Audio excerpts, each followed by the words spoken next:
and let us all do we can to build a better future. All right, let's talk about it. Let's talk about the progressive movement and AOC and Bernie Sanders, because the progressive movement has been called out by Joe Rogan. But before we talk about Joe Rogan and his commentary on the left and its failures, I want to bring up this video of Representative AOC talking about sunscreens and how we are behind the rest of the world. So even though Hawaii is burning, even though Flint, Michigan doesn't have safe, clean drinking water, even though the people of East Palestine, Ohio are suffering, even though the kids are still in cages, even though Americans are being evicted from their homes and apartments, even though our infrastructure is falling apart, even though we have money for endless wars, even though we have, again, money to bail out banks and corporations, AOC's top priority is none of that, just sunscreen. She says she cares about that issue, but whatever. It is what it is. But I want to bring up this message that I got from Roger Meadows, good friend of the show, who private messaged us and said, free watching the part of today's show that I missed when I was asleep. I wish I could have been awake to see that part regarding AOC and sunscreen. There is something you might have missed that is a bit more insidious, since when is a progressive lawmaker supposed to take the word of business when they come to them and say these regulations are unnecessary? That flew under my radar. See, this is why I love my audience. You guys and gals keep it very real, and sometimes there's stuff that flies under my radar, and all of you bring it up, and for that I am thankful. Again, rereading the sentence. It seems a bit more insidious, since when is a progressive lawmaker supposed to take a word of business when they come to them and say these regulations are unnecessary? It does not harm the public, and the progressive lawmaker takes their word for it. If you're on the left, you're supposed to be pro-regulation because it's protecting the public from harmful big money interests whose products and business practices can put the rest of us at risk. So I have to ask the question, is business now throwing checks at AOC? And he goes on to say, and I think this too, and I would like to have democracy in the chat, that was a straight up lobby right in front of our face. So when I play this video, a type 1 for no, maybe you're thinking a little bit too much into this, Kit. This is just a simple, friendly, stupid, dumb thing that AOC is doing, and you're thinking too much into it. Type 2, holy crap. Maybe this is a lobby right in front of our face. My goodness. It's so crazy and odd. I'll play it again for all of you to see. Let's play it. Sunscreen, folks, even though Hawaii is burning. What are we here to talk about today? We are here to talk about sunscreen, specifically U.S. sunscreen, and how to fix it. Hello, everyone. This is Rep AOC, and I'm here with Charlotte Palomino. I am a brand owner, but also a licensed esthetician. U.S. sunscreen regulations are not necessarily making us more safe. What? Oh, okay. Maybe. Better products. U.S. sunscreens are far behind the rest of the world. I was in South Korea earlier this year, and it is so clear how far advanced the rest of the world is on sunscreen, and we deserve better here in the U.S. How does the FDA regulate? FDA is different than the rest of the world in that we regulate sunscreen as a drug instead of a cosmetic. It's regulated as a drug, has far more stringent standards, far more testing, far more scientific and clinical trials that are required, which is good. We want to make sure that things are... Which is good. Again, holy cow. Is this lobbying right in front of our face? Again, I'll ask the question. Type 1 for no, you're thinking too much into this. Type 2, holy crap. Wait a minute, AOC, you want to get rid of regulations? You want to get rid of something? What? Hold on. Wait a minute. What? Is AOC taking money from big sunscreen now? We'll let you decide. Safe. However, sometimes that can add a lot of bureaucratic and costs that prevent us from getting any sunscreen filters at all. And just for context, it has been since 1999. It was the last time that we had a new sunscreen filter in the United States. When we compare the US standards to European standards in 2017, a Sloan Kettering study found that only half of US sunscreens met European protection standards. Here's the thing though, there is some It's something great. Oh my God, we're all starving out here. A lot of us are going to become homeless pretty soon. But we get sunscreen. Thing that we can do about this. Congress has not been very aware of this issue, which is why there hasn't been a lot of momentum behind this issue. Truly, it's not too corny. Please contact your member of Congress, especially if your member of Congress sits on the Energy and Commerce Committee. They have jurisdiction over the FDA. However, any member of Congress can. I should remember Congress. Hey, AOC, look, I mean, the economy is not doing so hot. I know Joy Bear from The View says everything's fine because now she's no longer triggered by Trump. But I mean, what about the rest of us? I mean, look, I get it. You know, hey, protect yourself when you go out there in the sun, folks. Okay. I mean, that's going to the beach 101, protect your skin. But aren't there other important issues we could fight about? Or is that the bridge too far? And develop attention and draw attention to this issue. Ask them to break through some of the regulatory barriers at the FDA and fund public research so that we can all enjoy the filters that develop out of the scientific process. Just need to make some noise about it. Totally. I mean, I love Korean sunscreens, but I want to buy this in the US. Why do we need to import them from all over the place? Yeah, why? Well, boy, the progressive movement has really gone under. Distraction, distraction, distraction. Deflect, deflect, deflect. And see, the thing is, that's supposed to be one of our leaders. Oh my God, I'm getting a brain aneurysm here. But see, here's the thing too, especially when we look at congressional progressives. I want to pull this video up. It's from TYT, by Case Study QB managed to find it and posted it. And now this video came out July 27th of this year, where Cenk discussed Bernie Sanders. That's right. You know, the guy, Bernie, remember him? How he doesn't even go on progressive shows anymore and missed an opportunity to fight for 15. Hey, Cenk, you're having your moment of clarity, but dude, it's a little bit too late. How much did they cave on $15 minimum wage when they could have fought? It's not theoretical. Don't forget Force to Vote. Don't forget March for Medicare for All. Don't forget that 3-day General Strike Summit meeting, too. All took place in 2021, as well as the fight for 15. Guys, there's actual facts. Even after they lost in the first COVID relief bill, while barely fighting, and by the way, the Young Turks audience had to shame Bernie Sanders into proposing it as an amendment. Don't forget the Young Turks viewing audience also shamed TYT into, again, showing absolute support for Force to Vote. Something that Cenk will never admit to. He was just going to let Schumer take it out of the bill. That's just a fact. And by the way, Bernie Sanders won't come on any progressive shows anymore. I don't know, maybe he'll go on ones that promise him softballs. But he goes on Bill Maher, he goes on mainstream media shows, but he won't come on here because he knows we're going to ask him, so what are you going to do to pass it, Bernie? Is this just marketing, or do you actually mean it? So last thing is, okay, they lost on COVID relief bill, but Chuck Schumer said something unprecedented. And he said it to The Intercept. The article's public, you could all see it. Ryan Grimm interviewed him, and Chuck Schumer said, I will put $15 minimum wage in every bill going forward. That's a golden opportunity. Golden. It's golden? What? You think they'll follow through on that, Cenk? No. No. That's when progressives should step up and go, I agree with Chuck Schumer. It should go in every bill going forward, and we're not going to vote for any of these bills unless it's got $15 minimum wage, and we have our beautiful ally Chuck Schumer with us. Now, why did Chuck Schumer do that? Because he was worried that AOC was going to run against him in that Senate seat. But yeah, and AOC is never going to fight, Cenk. Remember, you created that Frankenstein. They took that power and leverage and they flushed it down the toilet. Not one progressive asked Chuck Schumer to ever put it in a bill again. That's a negligence and dereliction. Because, oh my God, Cenk, Fat Tony, listen, buddy, lovely. Listen, baby, sit down for a second. Don't you understand the game? It's fear and fundraising.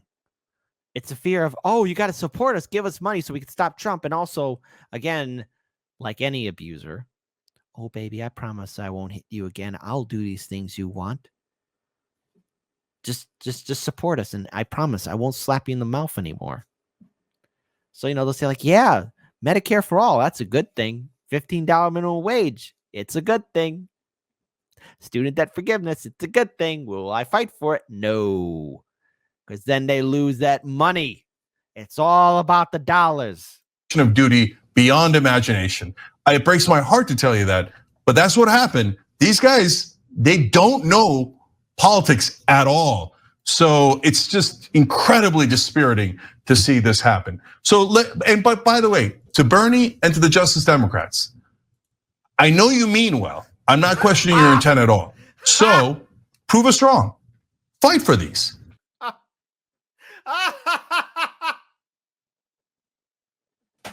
Oh, janky. Janky. And this came out in July, by the way. Just so y'all know. This came out in July. Last month. The wealth tax is very, very difficult. But the minimum wage is incredibly popular. All you have to do is fight. Prove us wrong. Fight. But my guess is Anna's right. You won't. It's just marketing. Yeah. And you helped create those monsters. You helped create the Justice Democrats, and then they kicked you out. You gave such a huge boost to Bernie Sanders, and he doesn't even know your name anymore, Jank. And see, that's the problem, because this guy here helped carry water for AOC and Bernie Sanders, making sure that people would deflect, or he'd help deflect any criticism towards Bernie or the quote unquote progressives in Washington, D.C. But everybody sees just how hypocritical the left and the establishment Democrats truly are. So I'll pull up this video here of Joe Rogan calling them out of the military industrial complex and so much more. Just going to play just a few short minutes of it, but so all of you could see it firsthand for yourselves as well.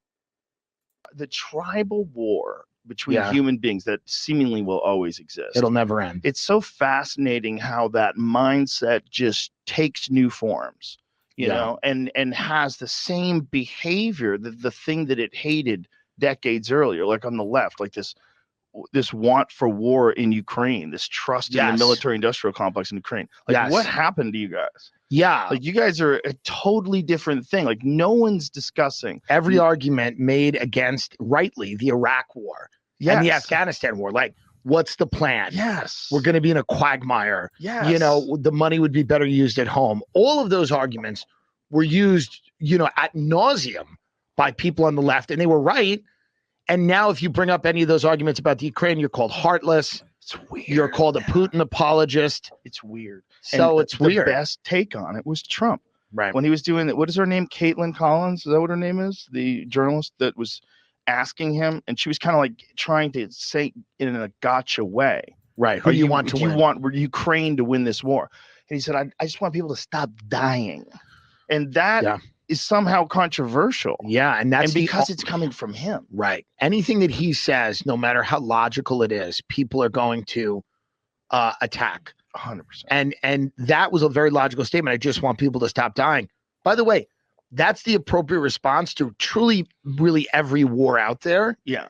Is that there's been no war that really hasn't been won with some type of agreement, treaty, compromise, right? Most wars have some type of end game where you can go, okay, we got to split up territory. We got to start a provisional government, whatever it is. Now, this might be more difficult to do that, but at the end of the day, unending conflict only hurts the people in those countries fighting the wars and becoming victims of the wars. They don't hurt the people here making a lot of money. That's true. I'm going to stop right there for a second. All right. Because let's really address this here. One thing I would correct, though, is that it's the establishment politicians and the pundits and the diehard liberals who are being pro-war. As if you're a progressive or independent third-party voter, and dare I say it, hey, even Republican voters, hey, I'm going to count you in on this one too, my lovelies. You know, you could see firsthand, like, hey, we're all saying the same thing, like, hey, the war is BS. And the anti-war movement, well, that's been co-opted, just like Black Lives Matter, Me Too, Time's Up. I mean, let's face it. Anything associated with the Democratic Party gets co-opted, neutered, and then put to sleep. That's just what happens to those organizations if you connect yourself with Democratic lawmakers. But again, this is something that I find shocking, where you see, again, progressive heavyweights saying, oh, we need to, quote unquote, fight to keep this war going on in Ukraine, even though it's every day it continues to go on, it risks and escalates into becoming a global nuclear war. And I hold true to that statement because, again, this war could have been avoided, but you have war profiteers on both sides, Democratic and Republican lawmakers, and of course, their donors who are profiting heavily off this war. This war should and could have been avoided, but that's not the case, unfortunately. So, what can we take away from this statement here? We are witnessing, again, a shift in how politicians change their viewpoints and how they show their hypocrisy. No one serving in Washington, D.C. is anti-war. No one currently serving in Washington, D.C. has our best interests at heart. Because, again, doesn't matter who sits in the White House, be it Democrat or Republican. If said Democratic president or Republican president chooses a war, their party will side with them. That's just how it is. I'll give credit to Trump. I mean, at least we didn't go into any new wars, even though he did that bombing in Syria and was instigating stuff with China and Iran. But all right. It wasn't bad. Not good either. And now we have Biden, who is, well, he likes poking the bear, the Russian bear, but he also is poking China as well. And this could have been avoided. It should have been avoided. But we are, again, witnessing how our lawmakers and our quote-unquote leaders, like Bernie or AOC, being subservient to the Democratic Party because they're taking their marching orders. I want to play this other video here. It's only 34 seconds. Authoritarianism.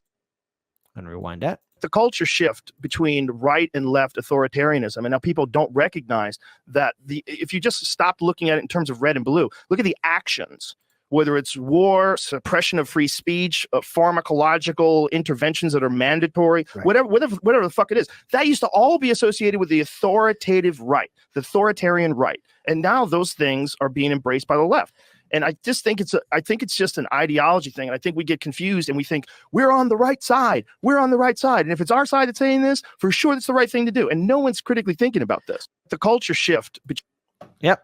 It is a huge culture shift that we are witnessing firsthand that should and could have been avoided. I find it depressing that those who I used to respect have been very vocal in war. Those that I used to think and would support have gone back on their values. This election cycle is going to be another great revealing moment because you're going to see people treat this election cycle similar to 2016 and 2020. They're going to try and make it just nothing but Democratic and Republican talking points, to which I have to say, this is where we have to step up. The voiceless, the 50% who are independent, who are free thinkers, we got to execute our power. We have to use it efficiently enough so that our voices are heard. Because for too long, the Democratic Party and the Republican Party have been working with the establishment to make our lives miserable. And the longer this war goes on, the closer we are to our eventual extinction. That's how I personally feel. And as for our quote-unquote progressive heavyweights, well, what more can be said than they were never going to fight for us? AOC is busy for Sunscreen. Bernie Sanders doesn't even show up on independent media anymore. He'll never show up on TYT ever again. Hell, he'll never show up on the Jimmy Dore show. Bernie's riding off into the sunset. Let's face it, the man is in his early 80s. He was never going to fight for us. He was never going to be our champion. Look at how easily he bent over backwards to appease the Democratic Party. You can't reform something that's inherently corrupt. You have to break away from it. Sadly, the people we trusted were never going to be the people we wanted to fight for us. They lied to us. And now more than ever, we have to break away from the mindset of the two-party system and use our voice as independents before it's too late.